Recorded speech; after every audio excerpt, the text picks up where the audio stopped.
কার্য যখন করবে, এখন তো আমরা সব জায়গায় শুক্রবারকে প্রাধান্য দেই, শুক্রবারে স্কুল কলেজ ছুটি থাকে, কিন্তু সনাতন শাস্ত্রে শুক্রবারে কোনো ধর্মীয় কার্য না করতেই বলেছেন। ভালো করে জানবেন, এগুলো বুঝবেন, আপনি কোন ধর্মে জন্ম নিয়েছেন, কোন ধর্মে উপলব্ধি করেছেন, এগুলো জানার চেষ্টা করতে হবে, বুঝার চেষ্টা করতে হবে। সনাতন শাস্ত্রে রবিবারে সকল কার্য হচ্ছে উত্তম। এই জন্য রবিবারে সনাতনী হিন্দুরা দেখবে নিরামিষ খায়। খায় কি খায় না গো? খাও তোমরা? কেন কেন খাও?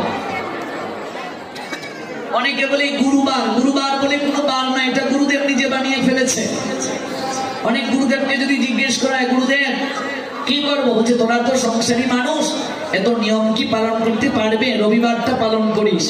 রবিবার কেন পালন করবো? এটা গুরুবার। শাস্ত্রে গুরুবার বলে কোনো বার নাই। এই রবিবারে পৃথিবীর জন্ম হয়েছিল, ভালো করে জানুন। সত্যযুগের প্রথম দিন অক্ষয় তৃতীয়া তিথি, বার ছিল রবিবার। অক্ষয় তৃতীয়া তিথির নাম নিশ্চয়ই শুনেছেন। এই তিথিতে যা আপনি করবেন ছিল অক্ষয়, পাপ করলেও ছিল অক্ষয়, পুণ্য করলেও ছিল অক্ষয়। কোনো কিছু দ্বারা